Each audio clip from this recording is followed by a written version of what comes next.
I would like to make a short contribution to the debate on the Surveillance Devices Amendment, Public Interest Exceptions Bill 2026.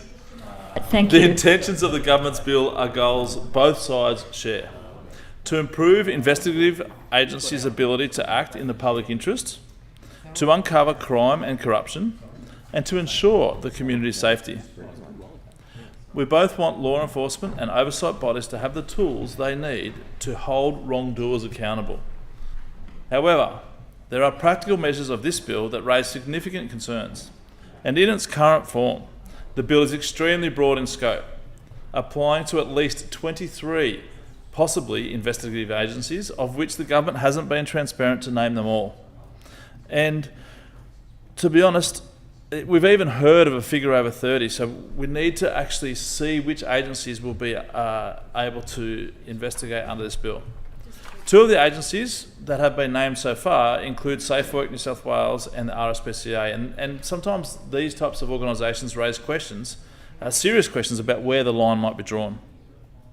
And by applying such powers so broadly, we risk encouraging amateur agencies to conduct surveillance on businesses, farms or private homes, rather than reporting concerns through the proper channels. We must consider the technological reality. Drones are increasingly accessible, and small cameras are easily concealed. Without clear limits, this bill could be interpreted as permitting, or at least not discouraging, drones flying over private farmland. It's already been occurring, capturing snippets of footage in the hope of proving something there that may not even exist. It's similar to covert trespassing, and we don't need cowboys running around as unqualified private investigators. There is no guarantee, you see, once these snippets of information are put together that they reflect the full picture. Because video can be, or even audio, can be selectively presented. It can completely skew the intent of what that farmer or what that business owner or what that person was talking about. And misrepresenting events can potentially lead to false allegations. And this false allegations, the number of them are rife with misinformation and disinformation on social media at the moment, and perpetuating these allegations are not in the public interest.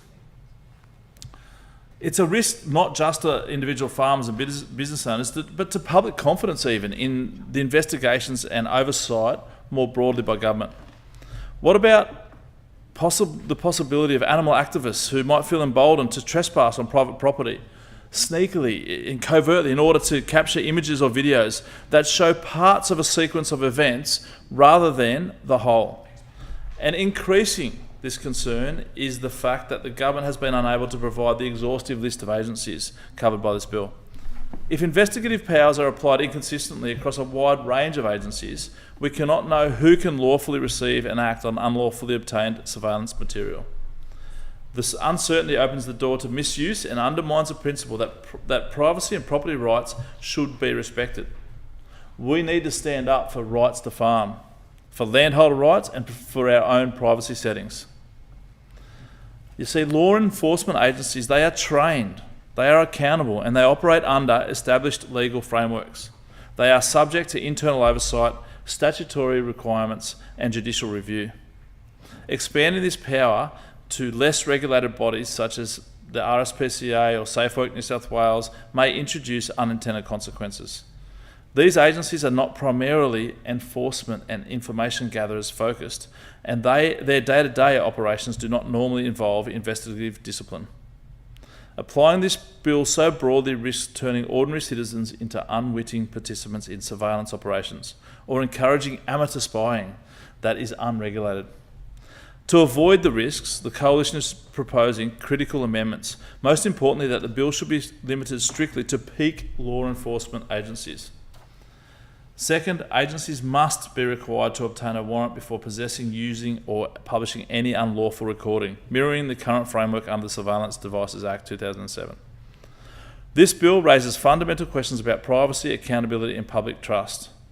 How do we prevent recordings from being edited, selectively presented or otherwise misused to misrepresent intent? Without clear safeguards, these are real and tangible risks to the fairness of investigations and the privacy of ordinary Australians. We need this bill, but we need it with amendments, and we can strike a careful balance. It would equip law enforcement agencies with the powers they need while protecting the rights of individuals and with an integrity of evidence. And it would ensure that investigations can proceed in the public interest without opening the floodgates to amateur surveillance, cowboys, trespassing, or misuse of technology. Strengthening investigative powers is hugely important, and it must not come at the expense of privacy and the integrity of our legal system. These proposed amendments provide necessary and practical safeguards, ensuring the bill truly serves the public interest while preventing the unintended consequences that could come and undermine trust in our legal and regulatory frameworks.